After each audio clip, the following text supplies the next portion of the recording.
sejam todos muito bem-vindos. Eu sou o Rafa Costa e estou aqui com o Marcelo Ferraz na nossa sala de edição. Salve, salve, pessoal, tudo bom? Um podcast sobre pós-produção audiovisual. Nesse episódio vamos conversar sobre animação 3D, computação gráfica e composição de efeitos visuais na publicidade, cinema e televisão. E para falarmos melhor sobre esse assunto, nós chamamos alguns convidados com uma grande experiência nas maiores produtoras de efeitos visuais do Brasil e de Hollywood. Sem mais demora, vamos à escalação dos nossos convidados. Raoni Santos, supervisor de pós-produção e compositor digital. Fala, galera, prazer estar aqui com vocês. Cristi Lira, diretor e artista de efeitos visuais. Olá, tudo bem, pessoal? Legal estar aqui. Cíntia Fuji, animadora 3D em Los Angeles. Oi, gente, tudo bom? Nathan Zuanassi, designer especializado em modelagem 3D. E aí, galera, beleza? Todos eles já trabalharam praticamente nas mesmas produtoras: Dynamo Filmes, Casablanca, Vetor Zero, O2 Filmes, Conspiração, entre outras. Eles fizeram e continuam fazendo parte das maiores e mais caras produções de efeitos visuais da publicidade e do cinema. Então fiquem por aí que a gente volta a conversar logo após as mensagens dos ouvintes. E se você quiser ir direto ao programa, basta pular para 9 minutos, 3 segundos e 12 frames. Olha só, Rafa, a gente tem uma novidade para dividir aqui com o pessoal hoje. O Sala de Edição agora está no Spotify. Finalmente a gente chegou lá. Demorou aí algumas semanas, né? A gente vinha repetindo isso. Então é muito simples, basta você procurar lá por Sala de Edição, clica ali no seguir e você vai receber as atualizações sempre que a gente lançar programas novos. E é uma oportunidade muito boa também para divulgar o programa, para você passar o podcast para pessoas que não têm muita intimidade com esse meio. O Spotify é muito acessível, muito fácil. Então se você tem um amigo editor, alguém ligado com audiovisual que tem interesse em edição, tá aí uma oportunidade muito boa. É só pegar o linkzinho lá, clicar nos 3 pontos ali do episódio, os 3 pontinhos, você tem o compartilhar e você pode mandar isso para qualquer amigo que possa ter interesse no programa. E vou te falar uma coisa, Marcelo, não sei se chegou a dar uma fuçada legal assim no aplicativo. Cara, tá muito legal o layout. Olha, o iTunes que tome cuidado aí, o Google Podcast que está chegando também. Eles estão melhores que muito agregador, né? Cara, tá muito legal, aparece a capinha, fica um pouco mais claro o que você ouviu, o que você não ouviu, bem mais amigável, assim. Fiquei bem impressionado com o Spotify. Tô pensando seriamente em começar a ouvir os meus podcasts lá por dentro mesmo. Facilita muito, né? Você ter tudo ali, ter tuas músicas, ter teu podcast tudo junto ali. Realmente excelente. Até que enfim, né, cara? Acho que foram aí umas 8 semanas de espera, alguma coisa assim. Muita gente perguntava pra gente, né, e o Spotify? A gente, caramba, em breve. Eles não dão muita resposta, né? Só colocam lá, já foi submetido, tem que aguardar e tal. Mas já saiu aí. E a gente tá à espera ainda do Deezer. Quando sair no Deezer, a gente vai anunciar por aqui também. Fiquem tranquilos.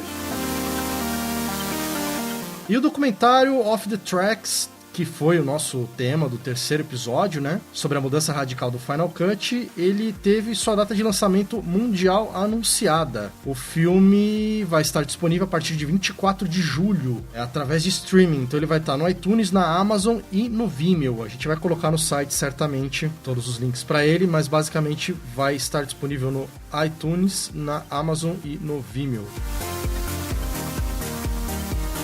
Vamos então às mensagens dos nossos ouvintes. A Luísa Breda escreveu aqui pra gente: tô adorando os conteúdos, parabéns pela iniciativa. Luísa, muito obrigado. A Luísa é uma colega lá da TV Brasil. Eu não sei nem como é que o podcast chegou nela. Alguns grupos de pessoas eu nem cheguei a mandar, a passar a novidade do podcast. Então, legal, foi uma surpresa muito, muito bacana. Então, um grande abraço aí, Luísa. Valeu, Luísa, valeu. O Fio Lago escreveu: esse episódio já está na lista de favoritos, já ouvi 2 vezes. O podcast também está muito bem produzido. Começaram muito bem, a edição está muito boa, agora é daqui pra cima. Pô, Fio, tomara, cara. Obrigado pelas palavras aí. A gente tá querendo realmente alavancar mais aí, levar o mais distante possível para todos os editores, onde eles estiverem aí nesse Brasil, nosso Brasilzão grande, né? E continue mandando mensagens, porque isso também dá um apoio, dá um retorno pra gente entender pra onde que a gente tá indo, o que tá bom, o que tá ruim. Não deixa de dar retorno pra gente não, aí pelas redes todas. Lembrando que a gente tá aí no Instagram, temos nosso WhatsApp, temos Facebook, Twitter, LinkedIn, enfim, você acha a gente em qualquer lugar, sempre Sala de Edição. Na dúvida, entra no nosso site, saladeedição.com.br, lá tem todos os links e canais que você pode falar com a gente. E o Taiguara Maia escreve aqui pra gente: a parceria que está dando certo. Muito bons conteúdos do Copião e de vocês também. Valeu, Taiguara, muito obrigado. A gente ficou muito feliz de ter essa colaboração aí com o Dois Vasconcelos. O papo foi muito legal, a gente ficou muito feliz com essa conversa. E eu queria mandar um abraço também pro Diego Lourenço, que mandou mensagem aqui, dando parabéns pelo trabalho. Valeu aí pela força, Diego, editor aí das antigas. Marcos Caetano, entrevista muito foda, vale muito a pena escutar e perceber que o editor não é apenas um operador de software. Amém. Amém. Valeu, Marcos, valeu. A gente tem que sair compartilhando essa conversa aí, cara, que nem o Dojo falou, vamos catequizar aí quem nos contrata, cara. Obrigado pela mensagem, Marcos.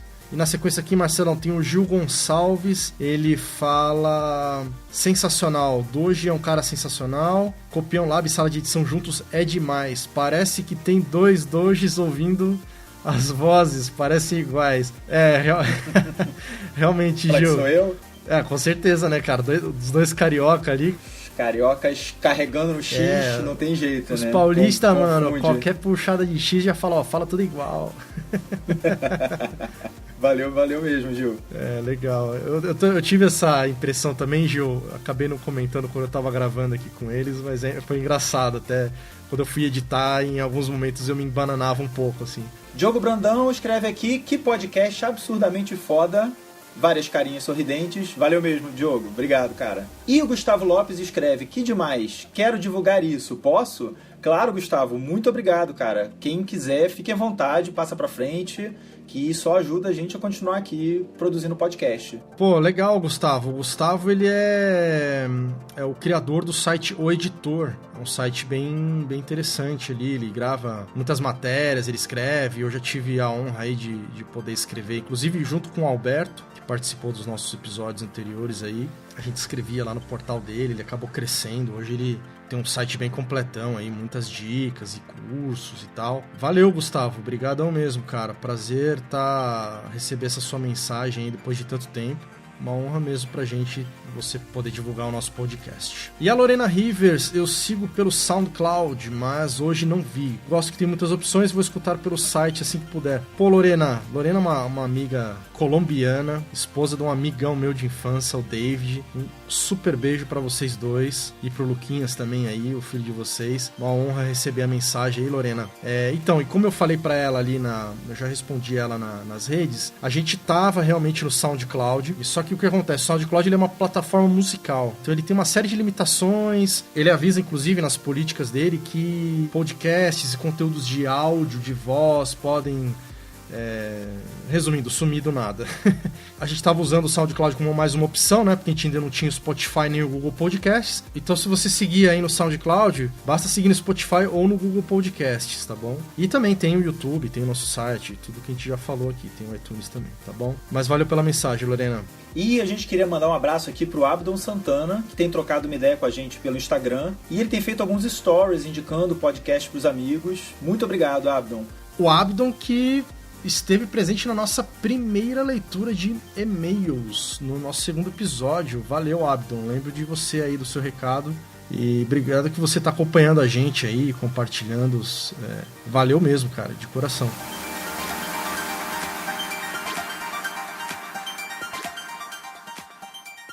Senhores, é um prazer enorme estar aqui com vocês nesse revival quase 10 anos depois, né? Muito obrigado pela participação de todos vocês aí. Legal. Valeu, Rafa. É legal estar aqui. Obrigada pela oportunidade de reunir a galera de novo. Faz tempo que eu não falo com ninguém.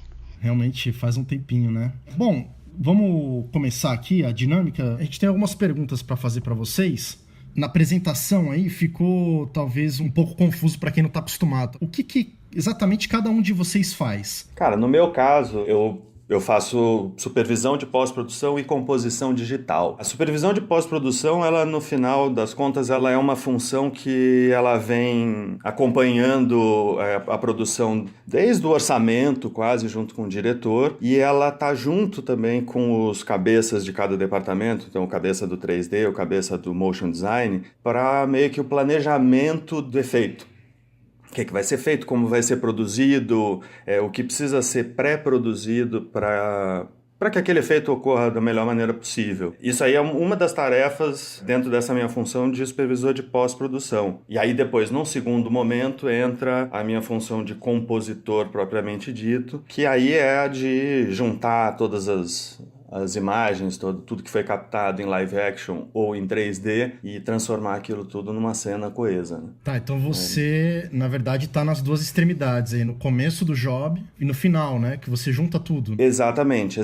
No meu caso, eu começo nas primeiras etapas do filme e vou acompanhando ele até praticamente a entrega. Mas desempenhando aí duas funções distintas, né? Em alguns projetos, por exemplo, eu posso desempenhar só a função de supervisor de pós e não propriamente sentar na máquina para fazer uma composição. Em outros casos também eu posso pegar um projeto só como compositor digital e responder a um supervisor que vai estar ali dando o crivo artístico, técnico, e eu simplesmente executando ali tarefas já pré-determinadas. São funções que se completam, mas que podem ser desempenhadas separadamente, né? Não tem essa necessidade de você ser compositor, você tem que ser supervisor, ou o supervisor tem que ser compositor. Existem muitos supervisores de pós-produção que vieram de outras áreas. Existem supervisores de pós-produção que vieram de 3D e se tornaram supervisores de pós-produção geral. Outros diretores de arte, por exemplo, que também acabaram evoluindo para essa função. Tem diversos jeitos de chegar, né?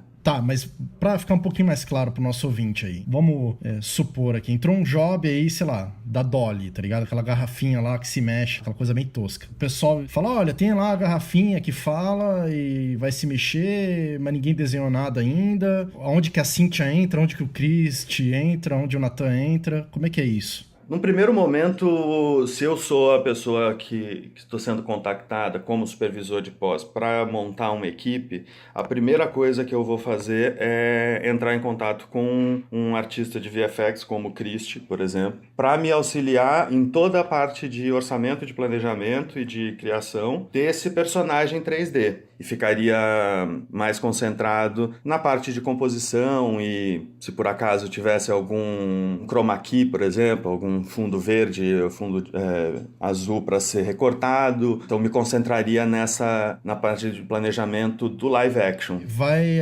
ocorrendo meio que em paralelo aí, então, as etapas, né? Ocorreria em paralelo. Aí nessa hora o Christy já entraria para conversar com o diretor e descobrir com ele qual seria o processo aí para a criação desse personagem e o desenvolvimento.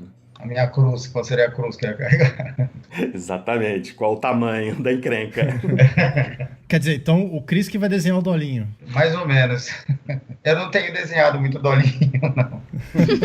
Eu, em geral, eu tenho pego mais essa parte de efeito. Tipo, quando alguma coisa precisa quebrar, ou pegar fogo, ou explodir, ou envolver líquido, sabe? Ah, seria legal fazer isso com o Dolinho, vai. Afogar o Dolinho. Não, a gente fala o Dolinho, a gente tá brincando aqui, né? Mas, enfim, eu trabalhei com vocês, tive essa honra. Eu presenciei aí, né? Muita coisa legal. Jobs grandes, de marcas enormes, né? Coca-Cola, bancos, tudo que é marca que a gente via na TV. Eu lembro de vocês trabalhando em diversos personagens, em diversos efeitos, né? Então, a gente tá brincando com a história do Dolinho, mas lógico que essa coisa tá em altíssimo nível. Mas mesmo um resultado como o Dolinho, que tipo, às vezes a gente brinca porque, óbvio, a gente quer fazer uma Coca-Cola, quer fazer uma coisa, tipo, né, uma marca de maior visibilidade, mas se a gente for parar para pensar, o Dolinho ele segue praticamente todas as regras, né, e todas as etapas de um 3D mais complexo, só que ele tem aquele resultado estético específico lá, que a gente pode achar que não funciona muito. Específico foi demais.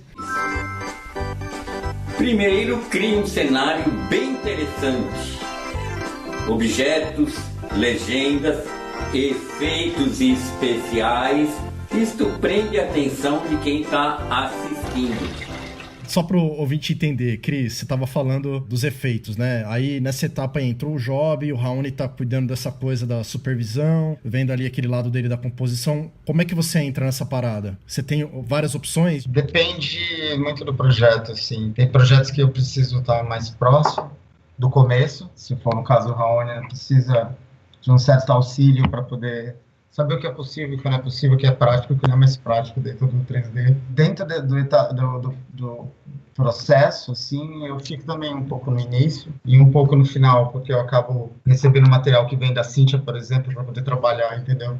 O material que vem do Natan. Quando entra um personagem, eu lembro de ter visto vocês ali na época da Dynamo, né? E cada um eu lembro que fazia uma coisa. Tinha, até a gente falou que tem o modelador, tem o que a Cíntia faz rigging. Explica um pouco melhor pro ouvinte, Cíntia, você consegue falar de uma maneira fácil? Quando a gente tem a modelagem do personagem, pro animador poder manipular o personagem, a gente precisa criar controles. Então a gente cria um esqueleto e a gente faz o bind do esqueleto na mesh, né?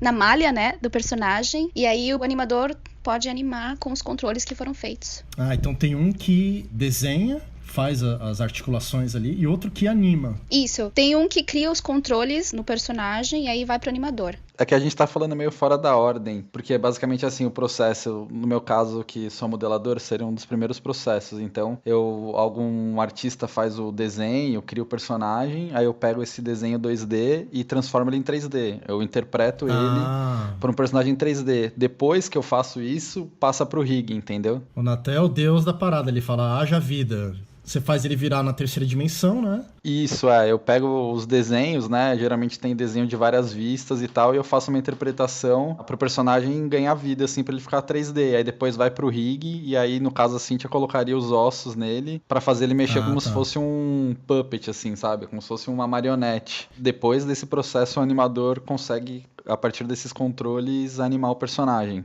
Tá. Então tem um terceiro cargo aí, vamos dizer assim, que seria o animador, então, que entra aí, então...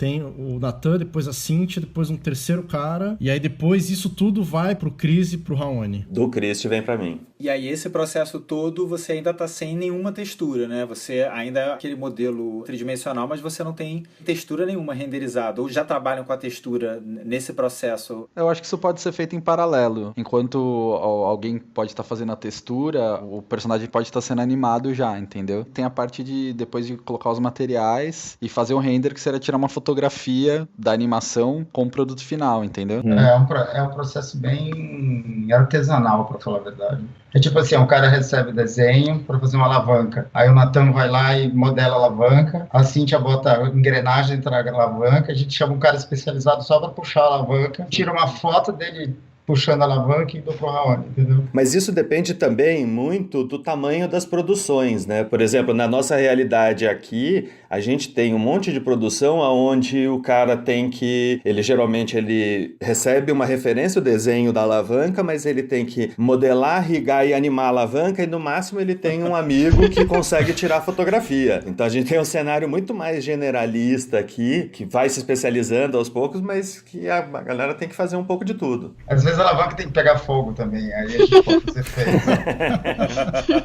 Eles decidem que querem fogo no final do processo. É mais ou menos isso. Primeiro, crie um cenário bem interessante. Objetos, legendas, efeitos especiais. Isto prende a atenção de quem está assistindo. Me diz uma coisa, que softwares que vocês usam nesse processo todo? E vão vários softwares, né? Cara, software é uma coisa, tipo, é quase que marca de carro, assim. Cada um tem uma preferência, ele serve para te levar de A a B. Tem uma estrutura já baseada num sistema só? Ou cada máquina usa o que quer e exporta, é isso? Mais ou menos. Depende do lugar onde você está trabalhando, você, tipo, tem que respeitar, sei lá, como eles produzem as coisas. Então, às vezes, as ferramentas... São as mesmas que todo mundo usa, mas a gente acaba seguindo um padrão, sabe? E geralmente quem está numa ferramenta tem alguma facilidade para pular para outras ferramentas, ou isso é muito fechado, é muito específico por ferramenta? Isso que eu ia perguntar, porque acho que o software Qual que você usa, Cíntia? Então, depende do que eu tô fazendo. Em geral, é Maya para animação. Mas eu já trabalhei com Max, e quando eu tô fazendo pré-visualização, eu trabalho com Maya, o After Effects, e quando eu tenho que fazer tracking é o PFX. PF-Track. Tá, mas por exemplo, o Raoni já não usa nenhum desses, né, Raoni? O seu já é outro software. Mais ou menos, eu uso alguns. Por exemplo, para fazer tracking, eu também uso o PathTrack. Mas como eu não sou muito especialista em 3D, então o Maya, por exemplo, já não tá tanto no meu universo. Apesar de existir compositores que se tornam artistas generalistas que já estudaram e que têm noção de 3D para algumas demandas mais simples. É isso que eu estava falando, que a galera está tendo que se virar. Então, assim, não faz parte da função do compositor, mas alguns profissionais aí estão tendo que aprender um pouquinho até para suprir a própria necessidade, né? O brasileiro se dá bem aqui porque a gente tem um background mais generalista, então aqui o pessoal é mais específico em cada área. Quando você chega no estúdio e você sabe mais coisas, então eles acabam ficando com você lá, entendeu? Aliás, já fazer um parêntese aqui que a gente não falou, mas a nossa pequena gigante Cíntia... Ela tá trabalhando aí em coisinha de gente grande. De gente grande. Tem na lista dela aqui, ó, Transformers, Vingadores, Guerra Infinita, Thor, Tartarugas Ninja. De seriado tem os mais conhecidos aqui, ó, Flash e Supergirl. É isso, Cíntia? Não, na verdade, esse ano eu resolvi passar pra série de TV. Até o ano passado eu tava trabalhando mais com filme, né? E aí esse ano eu resolvi mudar um pouco, porque série de TV, além de ser completamente diferente, assim, o jeito que eles trabalham, os prazos, né? Tô tentando traduzir. Os deadlines, pipeline. E é mais estável também, porque eles têm... como é que fala? Seasons. Temporadas, isso, oh, meu Deus. Tem várias temporadas, né? Então você pode ficar mais tempo num lugar só. E filme é mais instável, assim. Você fica, 9 meses num lugar, 6 meses no outro. Entendeu? Então eu tô tentando experimentar algo diferente esse ano. Vamos ver, né? Você acha que em série, ritmo de produção é mais rápido, é mais acelerado, assim, por conta de prazos? É mais rápido. Apesar de que se você fizer animação final pra filme, você tem um pouco mais de tempo, dependendo, né? Pré-visualização, você tem que fazer de 2 ou 3 cenas por dia, então é meio que rápido também. Uau. Série de TV não é tão rápido como pré-visualização. Você tem, uns 2, 3 dias pra fazer uma cena de animação final, por exemplo. E aí você tem uma galera atrás de você esperando, né? Então... E hoje em dia, como as séries de TV, por exemplo, da HBO, elas são elas colocaram, um nível muito grande pra série de TV, é um momento muito bom pra começar a trabalhar em série de TV agora, porque a qualidade é melhor. Tipo Game of Thrones aí, que chuta um chute no saco. Exato. Tipo filme, né? Cada episódio é um filme, assim, então... É até engraçado, eu tava comentando com o Raoni, a abertura da Copa... É bem isso, né? Você vê como que essas produções, elas acabam ditando uma referência, né? Eu vi outras pessoas perceberam isso também, que tem esse visual, né, de meio mapa e todo 3D, né? E o símbolo, né, no final. Eles curtem também lá, né? Game of Thrones. Pois é. E você falou de pré-visualização, Cíntia. Isso. O pré-vis, pelo que eu lembro, assim, de ver making-offs, por exemplo, de filmes, você tem aquela cena inteira e aquilo ali seria um rigging? A pré-visualização, ela é usada para visualizar cenas complexas. Pode ser em série de TV, ou filmes, enfim. Nessa etapa que o diretor pode brincar com a cena, experimentar com câmera, porque a gente cria de tudo, né? Inclusive, para pré-visualização, eles gostam de generalistas, porque além de animar, você tem a possibilidade também, se precisar, de modelar, de fazer rigging, né? Porque você precisa criar a cena do zero. Envolve tudo. Você cria a cena toda. Isso. E é uma espécie de um storyboard em 3D, seria mais ou menos isso? Exato, E aí, assim, tem luz... Tem textura, tem efeitos, a gente faz comp também no After Effects, ou às vezes no Nuke. Então já vem com todo o visual, inclusive quando eles mandam a sequência inteira, o diretor assiste, né, e aí ele pode mudar a direção de câmera, trocar a personagem, mudar a luz, ou coloca um fogo aqui, coloca uma fumaça ali, e aí quando passa pra finalização do filme, eles já sabem exatamente o que o diretor quer, todo o layout tá ali, a movimentação de câmera. Claro que não quer dizer que o diretor não vai querer mudar depois, assim, mas sempre muda, né?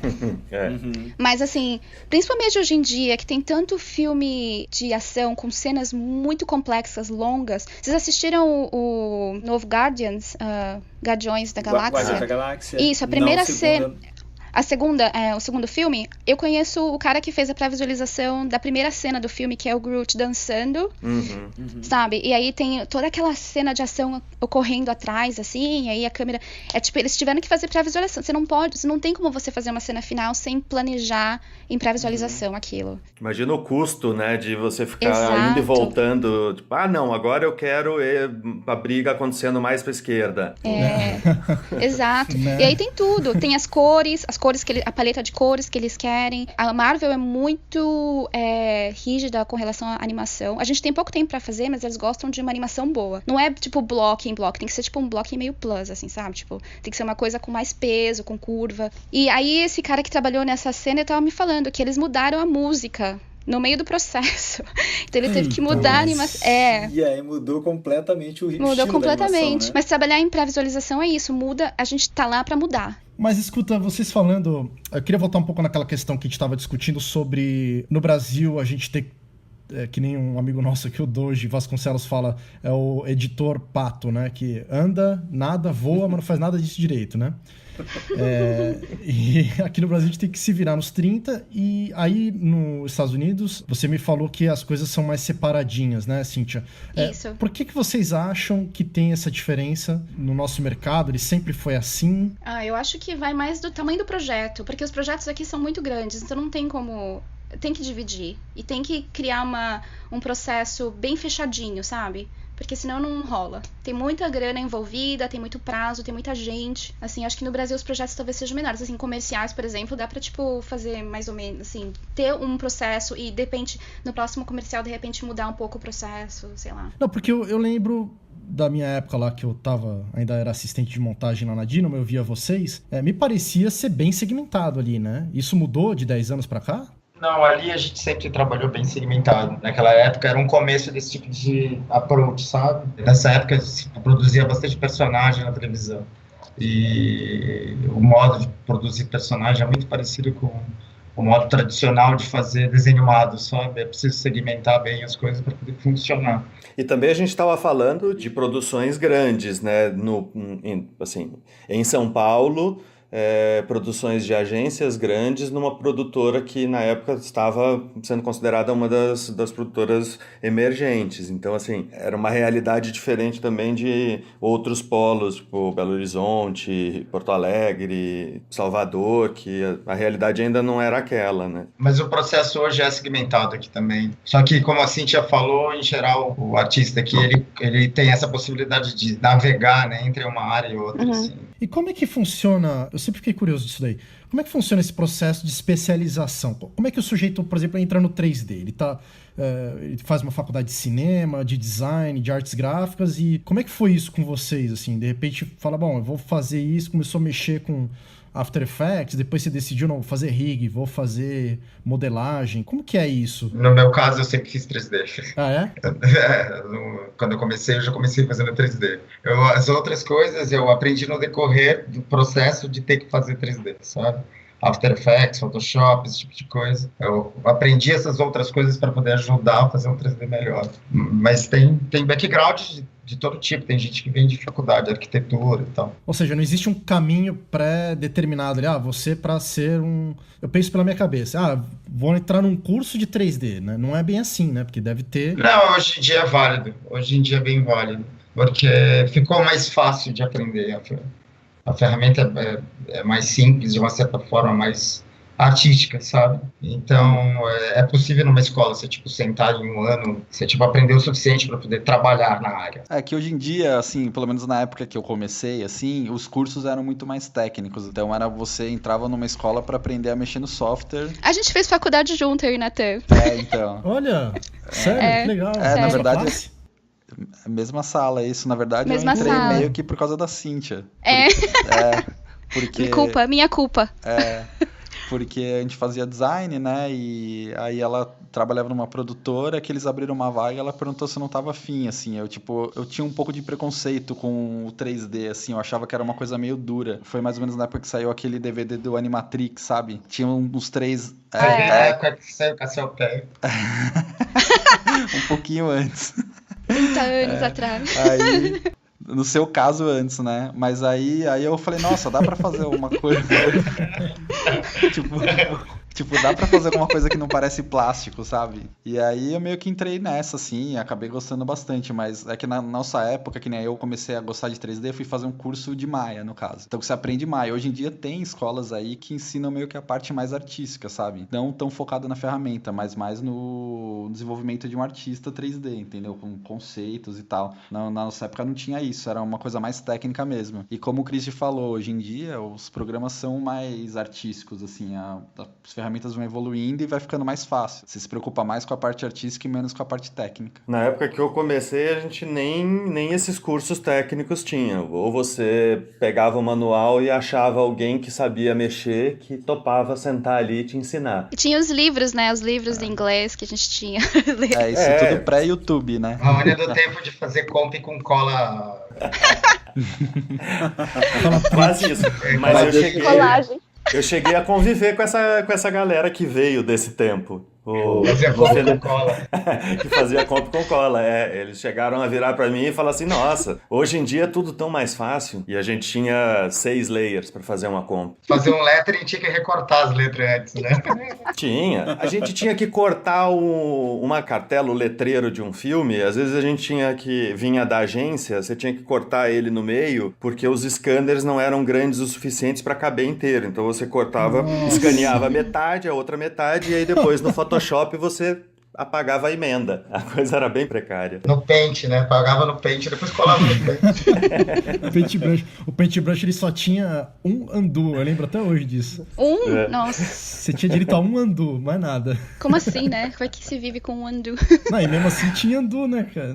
Pô, pelo menos... Tinha um que não tinha undo, né? Qual que era? Um de editoração. Não me lembro qual que é. Acho que já não existe mais. PageMaker, acho. Tem que dar um restart, né? Tipo, fudeu, começa do zero. Muita responsabilidade trabalhar assim, pensar a cada passo. Hoje o Paint faz 3D, cara, tá vendo? Tá mais fácil, Olha faz aí. 3D. Tá mais fácil aprender 3D, viu? E 3D tinha uma época que não tinha uma coisa, uma caneta, que você tinha um modelo... Até a gente falou do Cassiopeia, na época do Cassiopeia do Toy Story, não tinha canetinha que eles faziam um modelo em argila, não sei, e não tinha uma canetinha que ia marcando pontos. Não chegou a passar por esse... Existiu. No Brasil eu nunca vi isso, mas tinha isso, que eles pegavam essa caneta e eles traduziam os pontos 3D no computador, assim, então ele... De certa forma ele media ali a distância entre os pontos e era uma maneira de escanear. Tipo um scanner bem rudimentar, assim. E tem uma técnica de traqueamento também. Vocês falaram desses pontos, eu lembrei até da época dos comerciais lá da Dynamo. Ia pra estúdio e filmava lá fingindo que tem um macaquinho lá. Eu não lembro se vocês desenharam aquele macaquinho do etanol lá, ou se ele era de verdade, eu não lembro. Mas tem essa coisa de você fazer uns X, né? O pessoal põe umas marcações, a pessoa reage com nada e depois entra o personagem ali, né? Isso é da área do Raoni, com X e fundo verde é Compositing. Não, mas eu acho que o que ele está se referindo é a motion capture, de você ter pontos na pessoa e aí o macaquinho a pessoa se mexe e aí depois se transforma isso num 3D de uma pessoa se mexendo.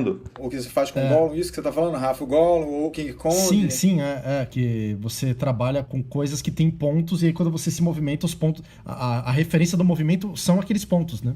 Sim, é o motion capture, né?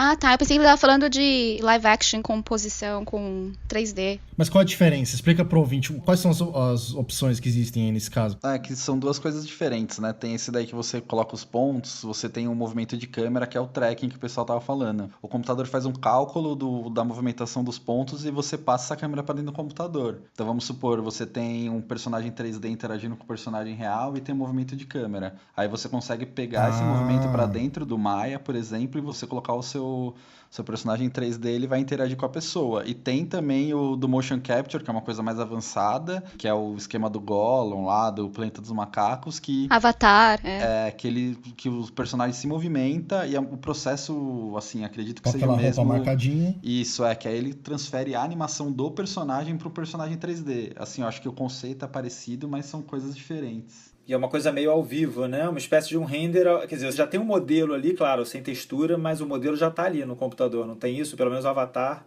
Então, esse esqueleto que a Cíntia tava falando é isso. Você tem todos os membros do personagem e toda a movimentação que o ator faz ao vivo é transmitido pro personagem animado, entendeu? Pro esqueleto 3D. Ou seja... essa roupinha aí tirou a vaga do Rigger. Na verdade, não, porque eles...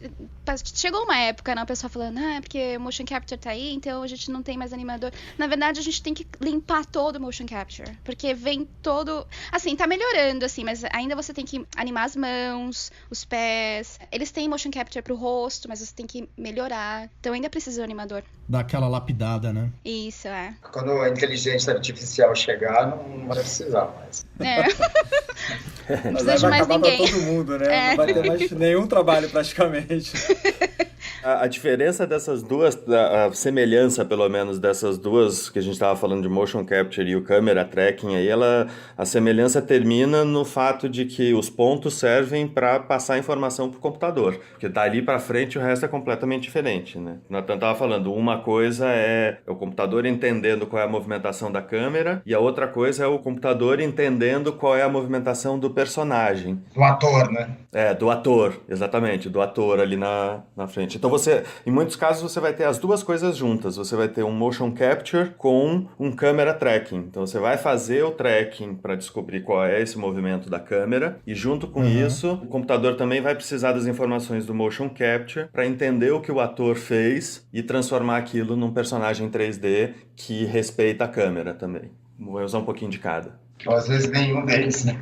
Ou às vezes nenhum deles, Puta, não deu certo o track. Não deu certo. Estabiliza a cena e traqueia de novo. Pô, a gente dá risada, mas vocês devem com certeza ter vivido algumas situações complicadas aí. Ah, sim, desespero total. Tem alguma história engraçada aqui? Putz, cara, engraçado, não. No geral, todas elas são bem dramáticas. São bem trágicas. É de chorar. Eu não sei nem se é saudável falar isso no ar. Não, mas uma coisa que é fato é que, assim, a gente aqui, pelo menos, a gente se depara toda hora, assim, pra caralho, com situações onde o certo seria você voltar alguns estágios antes e fazer direito, fazer certo. E muitas vezes, por causa de prazo ou por não ter mais grana, a gente não consegue voltar e fazer a coisa do jeito que ela teria que ser feita. Então, uma mudança que acontece mais lá na frente acaba tendo que ser consertada meio que na gambiarra, meio que no generalismo. Então, você não vai voltar lá atrás para reiluminar. Aí o Christ vai lá, me rende um pass, lá um arquivo que vai me fazer na comp, me ajudar a fazer uma reiluminação. Jogar uma luz que vai... O diretor acabou mandando botar uma janela onde não tinha. Agora o personagem não recebe luz de um lado que deveria, porque agora tem uma janela ali. Volta no 3D e rende tudo de novo, agora com uma luz entrando. Isso é uma coisa que o Christ, por exemplo, pode me render só um pedaço. Então, a gente acaba tendo que trabalhar um pouco com... Não vou dizer que é gambiarra total, porque são técnicas, é o jeito de fazer. Mas assim, o certo você teria que voltar. Improviso. Improviso. Foi tudo pensado. Tem gente que escreve livro, volta essas coisas, ganha uma grana e chama de técnica. Primeiro, crie um cenário bem interessante. Objetos, legendas, efeitos especiais. Isto prende a atenção de quem está assistindo. Agora, como é que... Eu tô tentando me comunicar com vocês aqui, né? Tô até dando umas bolas fora aqui de coisas que... Enfim, quem tá de fora, a gente olha, né? E se impressiona, nossa, que legal e tal, mas às vezes não consegue juntar um ponto ao outro e entender exatamente o que tá acontecendo ali, né? Naquele processo todo. E eu fico imaginando que às vezes muito diretor de primeira viagem, agência de publicidade... Como é que é essa comunicação com esse pessoal, né? Às vezes o cara vem com uma ideia e você explica, o cara não quer aceitar todas as etapas que nem vocês estavam falando. Vamos na raça, no esquema Rambo e vamos ver no que dá. Como é que é isso? Existe isso ou não? É sempre muito bem desenvolvido, planejado? Existe bastante. E não devia, né? Porque, por exemplo, diretor de primeira viagem é um termo que você falou e que às vezes existe, você se depara com outro, e não deveria, né? Porque é uma posição tão complexa que você imagina que o cara já manja de alguma coisa. É óbvio que dentro de determinadas áreas tão específicas que nem 3D, às vezes você não vai esperar que o cara seja um super entendido em direção de ator e, ao mesmo tempo, saber conversar com o cara do rig sobre alguma coisa técnica. Por isso que tem todos os cabeças, né? Tem o supervisor geral, tem o supervisor de pós, tem o supervisor do 3D, tem o supervisor do motion, assim como ele no set tem o diretor de arte, tem o fotógrafo, tem o figurinista, que vai ajudar ele ali no caso. Mas, acontece muito de cliente, por exemplo, a agência ou cliente justificar que o cliente não consegue, não tem poder de abstração, não consegue visualizar. Então você tem que andar com o processo muito para chegar num resultado que o cliente vai conseguir olhar e entender. E tem muita controvérsia, né? Porque tem gente que fala que, gente, se o cara é diretor de marketing, o cara está numa posição tão importante, ele tem um poder de abstração para entender, até porque ele já deve ter trabalhado diversas vezes em diversas produções, né? Que ele não é o primeiro rodeio do cara. Então tem uma parte da galera que fala, não, o cliente tem que entender, então a gente tem que fazer isso, e uma outra parte da galera que fala, gente, isso aí tem um custo, deveria ser cobrado, então o que foi combinado é o que tem que ser feito. E aí deve acontecer de ter que voltar atrás, eventualmente, quando o cliente fala que não é aquilo. Quase sempre acaba tendo que atender o cliente. O cliente sempre tem razão, essa é uma máxima que ainda é verdade. O que você negocia é prazo e verba. Talvez você consiga uma semana a mais e uma grana a mais. Na maioria das vezes, você vai acabar atendendo o cliente. A não ser que seja uma coisa de momento onde o cliente mesmo não tem tempo de esperar. E aí ele assume... Geralmente esse viés aí é um pouco mais estressante, assim. Os nervos já estão à flor da pele, porque praticamente vamos perder o cliente, fodeu, como assim? Já vira tipo... Terrorismo total. Então, terrorismo que tem muito na publicidade, né? Posso dizer que eu passei por alguns. Ele vai sendo jogado na cadeia até chegar na gente, né? E como a gente tá ali na ponta, né? Na ponta, né? No funil ali. Culpa sua, Raoni. Me entregou. Culpa minha? Culpa do Raoni. Meus pontos de tracking estão tudo lá bonitinho, velho. Eu já fiz minha parte faz tempo, lá no começo. Até a gente tinha modelado, né? Eu fiz esse negócio. Dá aquela desculpa do render, né? E trava na sala do Raoni. Não, tá rendendo. Melhor coisa. Melhor coisa. Aumenta a resolução desse negócio aqui, deixa esse render umas 2 horas aqui pra vamos almoçar, pelo menos. Né? Cinema, né, Raoni? É o único... Cinema? Quando dava, né? Cinema. O negócio é você conseguir 2 horinhas pro almoço. Você já tá bom tamanho. Já tá ganhando. E como é que é uma outra curiosidade que eu lembro até hoje, ficou muito marcado na minha cabeça aqui, não sei se vocês vão lembrar, não sei se todos vocês participaram, talvez só o Raoni, tinha um comercial da Pirelli, rolou um burburinho assim, vamos gravar um comercial da Pirelli, vai ter Lamborghini, vai ter não sei o que, uma moto tal, e todo mundo esperando aquele footage chegar e tal, chegou o material bruto, dia nublado, eu lembro que eu era da Central Técnica, eu olhei aquilo lá na beta, falei, cara, que nublado, que lugar feio, era um autódromo, não lembro o que era, uma pista de testes da Pirelli, você lembra disso, Raoni? Cara, tô tentando me lembrar aqui, que eu já peguei tanto filme roubado, assim, de nego me aparecer com o dia nublado e falar, tem que ser, isso aqui no filme é um dia maravilhoso. Eu não peguei esse. Eu só sei que eu olhei aquilo, o produto, eu vou até tentar achar o link pra disponibilizar pro ouvinte depois no nosso site. Mano, você colocou tipo uma fila de pinheiros muito louca, o sol, e o filme ficou uma coisa que eu falei, meu Deus, esses caras são muito fodas,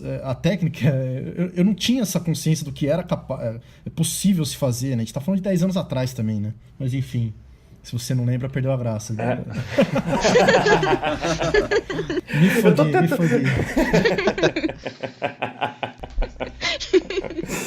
Mas vou te falar, cara, que é tanto desse tipo de sky replacement, né, de troca de céu e apaga prédio, apaga poste, que eu acho que até um mecanismo de proteção do cérebro depois de um determinado vencimento, assim, ele lima. Empty trash.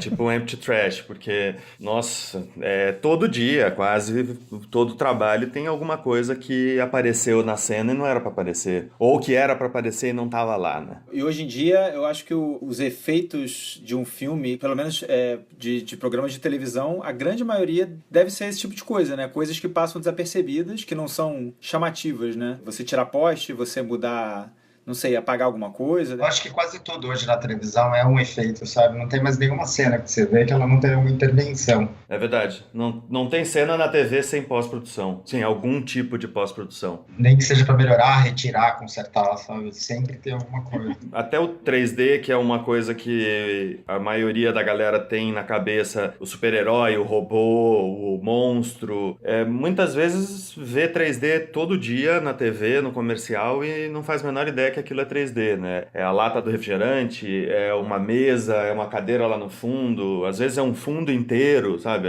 Olha uma sala, a sala é inteira 3D, não existe aquilo lá e passa desapercebido. Desde pequenos detalhes, como às vezes as cenas inteiras, que não são feitas para se perceber. 3D que é feito para passar desapercebido mesmo. Eu acho que nisso a gente compartilha na montagem também dessa coisa que o pessoal fala, né? Montagem boa é aquela montagem que ninguém reparou, né? 3D bom é o 3D que o cara não sabe que é 3D, talvez ali, né? Nesse tipo de produto que a gente tá falando, né? Nesse contexto, sim. Mas é interessante essa coisa falando de televisão, né? Vocês estavam falando de conteúdo de televisão. No fim, tudo ia, pelo menos, né? Ou até vai pra televisão, a gente assiste as coisas num televisor, né? Mas existe uma grande diferença aí de mercado e de produto de cinema, que é feito para publicidade, né, de um modo mais cinematográfico, por isso que a gente fala que é cinema, galera de publicidade, e o conteúdo da televisão, né? Existe o videografismo na televisão, né? Algum de vocês já teve contato, ou até produções para televisão, no caso a Cintia está fazendo seriado, mas mesmo assim o seriado ainda tem uma linguagem mais cinematográfica, né? Mas pensando em televisão mesmo. Cara, eu acho que tá mudando isso, porque se você for pegar agora produções tipo dessa última novela aí, que eu não assisto, então não sei o nome, mas... Não vem com essa desculpinha não, pode falar. Todo dia tem as... tá fazendo tem as... esse job. Não, mas tem, por exemplo, aquelas da Record lá de... Moisés. 10 Mandamentos e tal. 10 Mandamentos, isso. Tem bastante série começando a rolar aqui também pra TV, né? Tem notado muita gente comentando sobre isso, assim. É novela, né? Tipo, os caras estão fazendo novela com cena de comp, com explosão 3D, com tudo, entendeu? A Globo mesmo, há uns meses atrás, lançou cena 100% CG, numa perseguição de moto, e a moto explodia. A cena é 100% 3D. E era uma cena de novela. Cena pra passar uma vez e nunca mais. Eu participei desse tipo de produção pra TV, assim, direto, sabe? É uma coisa meio nova esse tipo de uso, sabe? Porque, em geral, publicidade, como paga mais, você acaba vendo esse tipo de uso. Porque a mídia é um pouco cara, sabe? Reúne muita gente pra poder fazer um efeito. Então, você acabava não vendo isso em TV, novela, seriado, esse tipo de coisa no Brasil. Isso é uma coisa nova. Primeiro, cria um cenário bem interessante. Objetos, legendas, efeitos especiais. Isto prende a atenção de quem está assistindo. Para começar hoje, vocês, independente de curso, assim, por conta própria, se vocês fossem começar, tem algum programa específico que vocês falariam, vai nessa direção e que é um bom começo? Eu acho que tem programas específicos para cada área, assim, por exemplo, animação, acho que a maioria é Maya, assim, né, que usa, pelo menos os lugares que eu trabalhei. Começar com Maya. Para modelagem tem o ZBrush, que inclusive é um desses que meio que revolucionou a maneira como que a gente modelava antigamente, que é como se fosse uma massinha virtual, sabe? Você meio que aquilo que eu falei que é mais artístico, então você não se preocupa muito com a parte técnica, você sai como se fosse uma escultura digital mesmo. E a área do Raoni aí é mais programa de comp, então são programas diferentes, assim, mas acho que para modelagem ZBrush e Maya para animação. Pelo que eu andei lendo, o Maya ele tem controles mais complexos, né? Por ele trabalhar com polígonos e tal. E o ZBrush você já consegue lidar com mais facilidade. Que na verdade, assim, o que a gente faz atualmente, a gente modela alguma coisa no ZBrush, depois a gente tem que passar pelo Maya, pelo Modo, por qualquer outro software que você vai reconstruir isso para ser animável, entendeu? Então, o ZBrush seria a parte mais artística, que antigamente a gente tinha que andar tudo junto, então a gente fazia tudo direto no Maya, então você começava tudo de um box e a parte técnica com a parte artística andava lado a lado, assim, você não conseguia avançar se você não tivesse com as duas coisas. Hoje não, hoje... É uma coisa mais dura. Isso, hoje, por exemplo, o ZBrush você faz, depois você vai se preocupar com a parte técnica, quando você já tem uma forma que te interessa, aí você vai para a parte técnica, é uma coisa até meio que automática, assim, então hoje é muito mais fácil você fazer isso, mas aí você ainda precisa de de um Maya da vida, entendeu? Você vai fazer a limpeza quase como a Cynthia vai fazer a limpeza do motion capture, né? Como Você se precisa fosse sair do ZBrush e fazer uma limpeza no ZBrush para funcionar. Tipo desenhar no papel vegetal, sabe? Você primeiro desenha a parte lá e depois você sai reconstruindo a parte mais técnica, que é a parte poligonal. Então você vai criando os polígonos, ele já vai grudando no modelo que você fez, entendeu? Porque senão os movimentos não vão ficar certinhos, né, do que vier do ZBrush. Porque o ZBrush também ele aguenta uma contagem de polígono muito grande, então são modelos muito pesados, sabe? Então não tem nem inviável como... pra animação, você nem consegue animar, é um entendi. modelo muito pesado, por isso que ele parece uma massinha. Você consegue fazer um detalhe meio que infinito nele praticamente, entendeu? E aí depois você traz pro Maya e aí você consegue reconstruir isso de uma maneira mais técnica, assim, pensando na deformação, porque tem um monte de regrinha, assim, né? E tem o Blender também, né, que é gratuito. Vocês acham que é uma ferramenta boa pra começar a aprender, pra quem tá começando? Na minha opinião, não. Usei o Blender. Como você vai ter que aprender alguma coisa e os softwares que, em geral, o mercado está usando, você encontra eles de forma gratuita, não vale a pena aprender um software.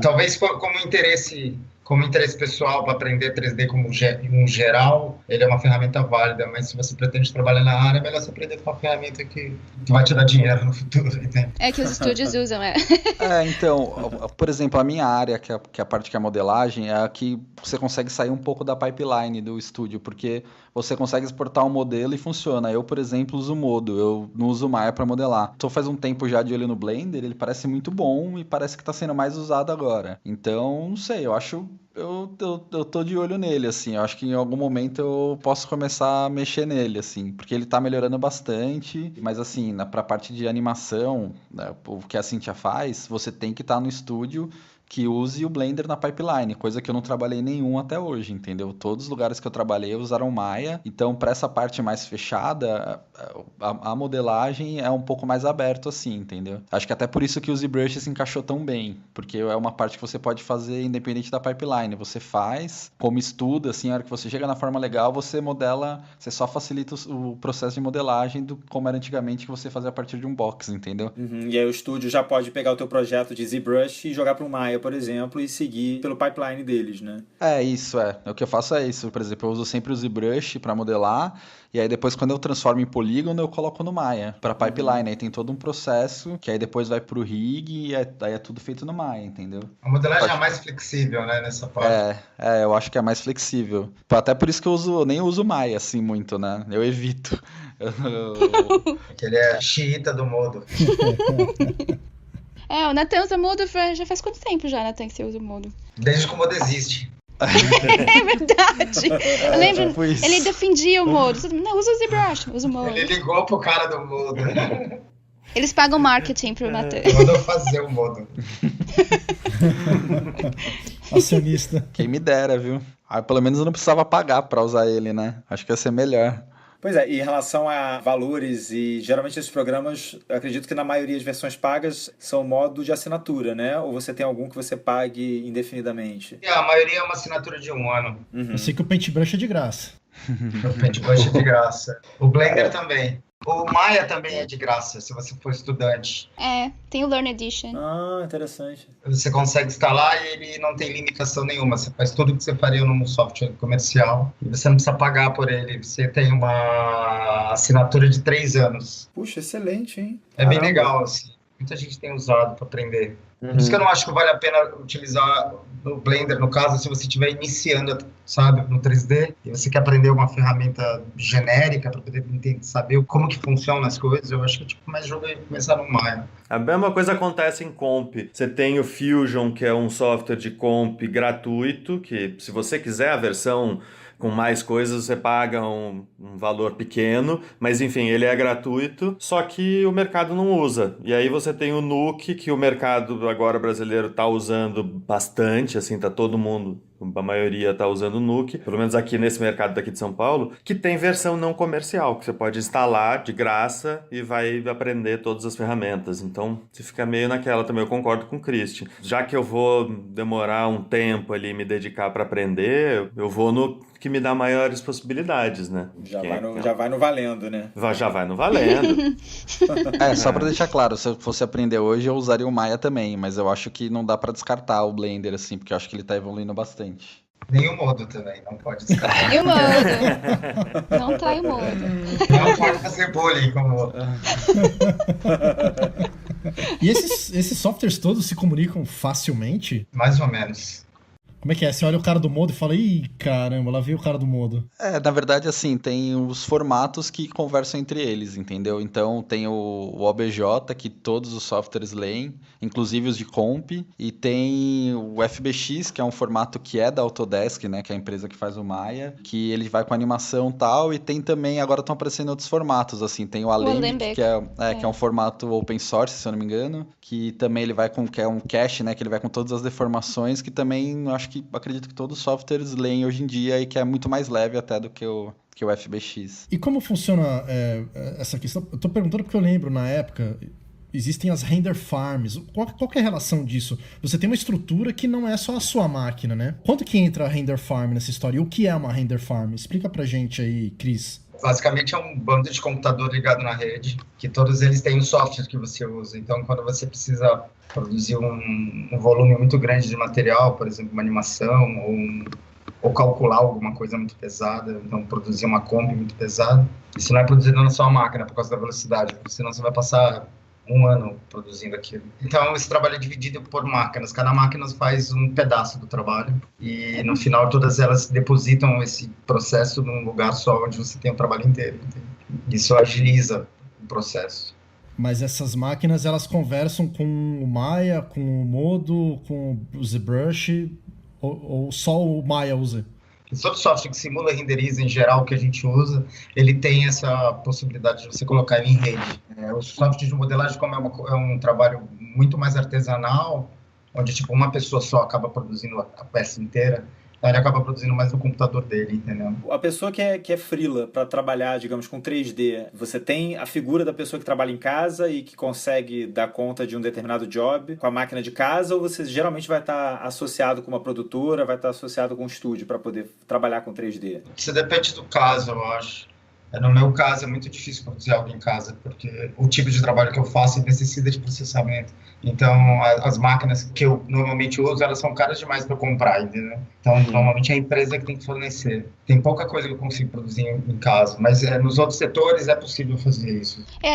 Animação tem muita animação feita remoto, assim. Aqui é mais difícil porque tudo é muito segredo, assim. Você assina documento, não pode falar a respeito, então não tem como assegurar se você estiver em casa. Então, eles querem o artista lá. Tudo que você já falou aqui eu vou veicular, não quero nem saber. Inclusive, ó, vocês não estão gravando isso não, né? A gente vai bipar a Cíntia do começo ao fim. Não, mas os que já foram pro ar, pode falar, não tem problema. A multa é menor, né? A multa é menor. Não tem problema. Como é que você foi parar aí em Los Angeles, Cíntia? Como é que foi esse seu processo de conseguir entrar nesses filmes, né? Legal. Eu tive pra muita caramba, né? sorte, né? Não sei, tudo meio que deu certo aqui pra mim, assim. Eu não tenho nem que... Não dá nem pra explicar direito, assim. Eu cheguei aqui pra fazer curso de inglês, eu consegui um estágio na Digital Domain. E aí, meu curso de inglês era 3 meses. E aí, eles queriam que eu ficasse lá por 9 meses. Daí, eu tive que passar pra uma outra escola de inglês. E aí, eu me formei nas 2 escolas de inglês. Aí, eu tive que entrar numa terceira escola de inglês. Não, eu entrei numa community college. Que bom, se desse tudo errado, já tinha, tipo... Entendeu porque o inglês dela é perfeito? Todos os termos aí na ponta da língua. E aí eu entrei numa faculdade aqui, né, de 2 anos. Aí, na faculdade, eu podia fazer mais estágio. Eu consegui um estágio na Side Effects. Eu comecei a estudar simulação de hair, né, de cabelo lá e tal. Foi sorte também. Ainda tô indo, né? Ainda tá... Sorte nada, assim, que é mó nerdzinha. É mó nerd, É mó nerd. É nerd, tá atrás, bom. né? Ó quem fala. Nerd, né? Mas me diz uma coisa, é possível, assim, um caminho desse? Você acha que foi muita sorte mesmo? A gente sabe que você é super competente, mas que realmente o mercado, acho que o mundo inteiro, né, quer entrar no mercado americano, editar um Vingadores, né, trabalhar na modelagem, no rig de um Vingadores, né? Deve ser super concorrido. Como é que foi esse processo de entrar? Aquela coisa do generalista, sabe? Eu vim pra ser animadora, mas eu fazia rigging também. Então, você faz entrevista, malandra. você, tipo, meio que deixa o pessoal pra trás, porque o pessoal não faz rigging. É mais ou menos vai isso, abrindo assim. o canivete ali e vai mostrando as então. ferramentinhas ali. Isso, e aí na época da Dynamo a gente aprendeu muito, né? A gente tinha que ajudar em quase tudo, assim, até em render às vezes tinha que ajudar, entendeu? E a gente trabalhou bastante com o Christy, ensinou bastante também. Carregou O Christy muita cruz junto. era o mago ali, né? É. Cara, o Christy, eu ainda acho que ele devia ter algum quarto lá dentro da Dynamo, cara. Porque assim, eu saía, tipo, acho que eu ficava umas 4 horas fora da produtora, 5 em alguns momentos. Eu saía, ele tava lá ainda. Eu dava boa noite pra ele ir embora. Quando eu chegava, ele tava lá ainda, ele não ia embora. E quando ele não tava lá, ele tava no Maria Lima. Comendo chihuahua, Calúnia isso. Como é que ele falava? Tenho que... O Raoni, Eu tô gravando isso, viu? Depois eu vou processar. O Raoni caguetou, ele falava... Como é que é? Eu? Falava, A Raoni? Cíntia caguetou. Ué, o quê? O que eu falei? Estou procurando um GT de superfície. Foi o Natan que falou. O que era um GT de superfície? Até hoje ainda são usados. São usados? Eu faço a minha parte de botar pra frente. Perpetuar, né? Mas afinal, o que é um GT, Christy? GT, quando uma coisa é muito ruim, vem de uma expressão que chamava girateta, que é uma brincadeira muito idiota. Já GT de superfície é uma coisa legal, é tipo uma coisa muito ruim que alguém deixou em cima da mesa, mas que provavelmente dá pra comer, entendeu? E que é confiscado no meio da madrugada. No meio da madrugada, exatamente. Tava na mesa, era pra todo mundo, né? Não tem bônus. Primeiro, crie um cenário bem interessante. Objetos, legendas, efeitos especiais. Isto prende a atenção de quem está assistindo. É isso aí, galera. A gente já tá aí, acho que com umas 2 horas de ligação, quase. Nossa. Será que tá gravando isso no celular ainda? Tomara, né? Faço votos. Demora 1 ano pra mandar esse upload. Não, áudio cara, o mundo do áudio pequenininho. Eu tenho editado os podcasts aqui, cara, que inveja. 2 horas sai um arquivo de 50 mega do iPhone, cara. Eu falo, como isso é possível? Cabe no e-mail, cabe no WhatsApp. Não é que nem vídeo, né? Vídeo agora tudo se transfere a 4K, 5K, 6K. E upload, dependendo da sua internet, é bem menor que o download, né? Então, é 10% dos 10% que você contratou, né? Essa coisa do trabalhar remoto só vai conseguir mesmo quando a gente tiver uma internet, tipo, fibra 200 mega em casa real, sabe? Tipo... Os caras da Foundry foram mostrar Isso aí não vai entrar não, né? Não. Fica tranquilo. Eu tô gravando tudo. faz a claquete aí pra tirar, Rafa. Fazer um blackmail. Os caras foram da Foundry lá, gringa, foram lá mostrar aquele serviço que eles têm agora, que é tudo online, sabe? Que você aluga a máquina. Não conseguiram mostrar pra galera, não funcionou com a internet. Nossa. X-grila, mano. Foda. Eu não tava lá, mas o pessoal falou que não rolou. Tipo, não tá rolando. Tipo, os caras foram lá pra vender o serviço e não rola. A internet aqui do Brasil é zoada. É, zoada. Mas não sei, porque eu acho que a internet lá é boa, assim, porque vários lugares, né, que eu trabalhei que minha internet tem o clássico lá do Luizinho, né? O homem já foi à lua e a internet não carrega uma GIF, sei lá. Tipo... Bom, qualquer coisa, se o Natan for demitido, a gente liga pra Cíntia e fala, Cíntia, puxa ele pros Estados Unidos aí, ganha dólar. Chega aí, Natan. Não, mas os caras estavam processando quem usa software pirata, né? Espero que eles não peguem meu histórico lá, né? De, sei lá. Né? Puxar a capivara do nada. Um adendo, vocês lembram da pasta softwares originais da Dynamo? Existia essa. Isso pode entrar porque já faliu. O cara da Polícia Federal, sei lá, vai ver, não, softwares originais tá tudo ok. Tipo, não vou abrir a pasta. Mas é foda, né, cara? Ainda tá caro pra caralho pra você comprar todos. Eu uso um monte. É Photoshop, é PF-Track, é Nuke, é Flame, é Smoke. Se for realmente ter todos, só porque usa a cada 2, 3 meses pra abrir um arquivo e tal, fodeu. Não, e tem uns que são muito caros, assim, esse esquema de ser mensal ou anual, acaba saindo muito caro. Porque, por exemplo, que nem aqui no caso do Modo, que eu tenho original. É bom enfatizar isso, né? Edita isso naquela parte lá. Enfatiza. Coloca só Modo original. Grava de novo essa parte. Mas assim, eu tenho a opção de comprar, por exemplo, eu compro num ano e pulo. Tipo, eu não atualizo pra versão mais nova, mas eu continuo usando a que eu tenho, entendeu? Nesse esquema, se você não pagar, você não usa. Eu só tenho um software, basicamente, que eu uso, que é o Houdini. Ele vende numa versão barata, sabe? Tipo, $900. Tem a versão mais barata. E aí, todo o resto da minha máquina eu uso open source. Então, tipo, em geral, eu acabo não usando muito software comercial, só esse. Tava falando mal do Blender aí, da comunidade open source. Tá usando o Glimp. Eu uso o Krita, o Houdini, basicamente isso. Caramba, agora entre nós aqui, cara, eu achei que a nossa vida de montador era complicada, porque tem, tipo, 3, 4 softwares de montagem, e vocês já falaram aí uns 32 aí, pelo menos. Ah, não, mas tem uns baratos, assim, tipo, tem uns que tem versão indie, assim, tipo os do Substance, sabe? Que é, tipo, super barato. Eu paguei... Você compra na Steam, tá ligado? Eu comprei, acho que eu paguei o pacote inteiro, R$250. E tem, você trabalha no... É uma versão indie, assim, né? Teoricamente, você não pode usar em produtora e tal, mas a gente usa. Mas e você não pode ganhar mais do que X. O Natan entregando tudo, cara. O Natan tá querendo vazar pros Estados Unidos, Natan. O Natan tá quebrando todo o esquema. Eu acho que não tá gravando aqui, viu, o celular. Ainda bem que você tem a sua parte, né, Natan? Aí você pode editar em casa. O cara entrega o áudio todo picotado, né, velho? Coloca no post, tá ligado? Tipo, versão final embaixo, assim, ó. Você publica a versão original, tipo, a verdadeira.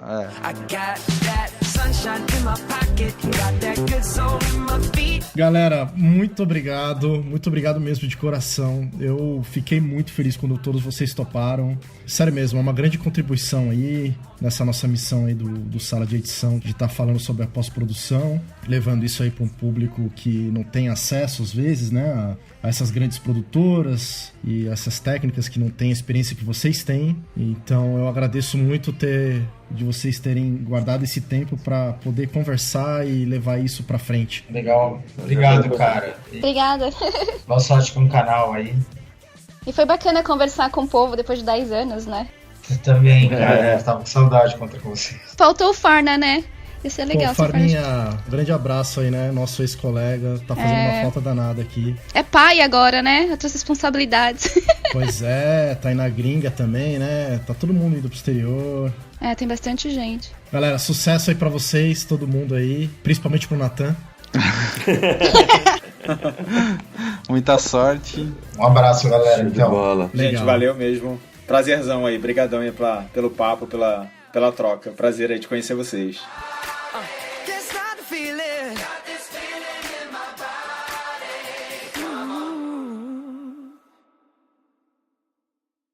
Só queria citar aquela tecnologia que replica a voz das pessoas, caso eu me complique. É do Google, né? Não sei.